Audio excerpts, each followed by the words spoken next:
சென்னை முகப்பேர் பகுதியில் உயர்நீதிமன்ற நீதிபதியின் மகன் மனைவி உறவினருடன் நடிகர் தர்ஷன் வாக்குவாதத்தில் ஈடுபட்டதாக புகார் எழுந்திருக்கிறது. கூடுதல் விவரங்களை செய்தியாளர் கதிரவன் வழங்கிட கேட்கலாம். கதிரவன், வணக்கம். விவரங்கள்.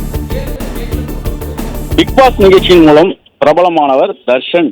35 வயதான இவர் கூகுள் குட்டப்பா, நாடு உள்ளிட்ட படங்கள்ல நடித்திருக்கிறார். அதே போல சரண்டர் என்ற திரைப்படத்திலும் நடித்து வருகிறார். இவர் சென்னை முகப்பேர் கிழக்கு பாரிசாலை பகுதியில லோகேஷ் என்ற தனது உறவினர் வீட்டில் தங்கியிருக்கிறார். நேற்று மாலை இவரது வீட்டை ஒட்டி ஒரு கடை தள்ளி டீபா என்ற ஒரு டீ கடை இருக்கிறது. இந்த டீ கடை டீ இருந்ததற்காக உயர்நீதிமன்ற பெண் நீதிபதி அவர்களின் மகன் ஆதிச்சுடி, அவரது மனைவி லாவண்யா, மாமியார் மகேஸ்வரி ஆகியோர் சென்றதாகவும், தர்ஷன் தங்கியிருக்கக்கூடிய வீட்டின் முன்பாக அவரது காரை நிறுத்திவிட்டு சென்ற போது தனது காரை நிறுத்துவதற்காக தர்ஷன் அந்த காரை எடுக்கும்படி கூறிய போது வாக்குவாதம் முற்றி கைகலப்பாக மாறியிருக்கிறது. இரு தரப்பும் மாறி மாறி தாக்கி கொண்டதாகவும், இரு தரப்பிலும் ஜேஜே நகர் காவல் நிலையத்தில் புகாரும் அளிக்கப்பட்டிருக்கிறது. குறிப்பா நீதிபதி மகன் ஆதிச்சுடி மற்றும் அவரது மாமியார் மகேஸ்வரி ஆகியோர் அண்ணா நகரில் இருக்கக்கூடிய தனியார் மருத்துவமனையில சிகிச்சைக்காக அனுமதிக்கப்பட்டிருக்கிறார்கள். தர்ஷன் தரப்பை தாக்கியதில் மகேஸ்வரிக்கு மாரடைப்பு ஏற்பட்டிருப்பதாகவும் அதுக்கு சிகிச்சை அளிக்கப்பட்டு வருவதாகவும் தெரிவிக்கப்பட்டிருக்கிறது.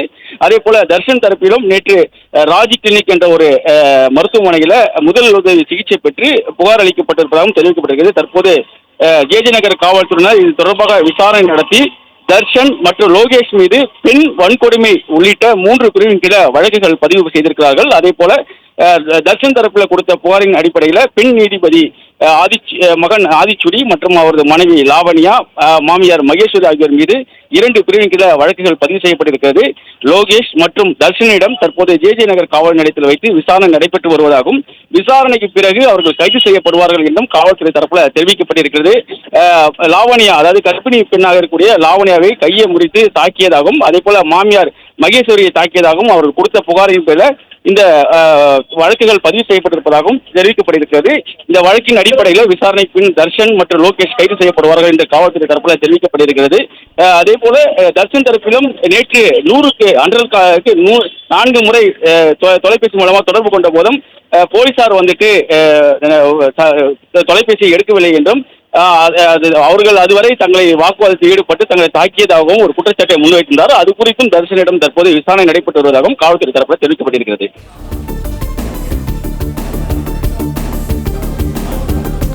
விவரங்களை வழங்கியமைக்கு நன்றி கதிரவன். பிளே ஸ்டோர் மற்றும் ஆப் ஸ்டோரில் இருந்து பாலிமர் செயலியை QR கோடு மூலம் பதிவிறக்கம் செய்யுங்கள். செய்திகளை உடனுக்குடன் பெறுங்கள்.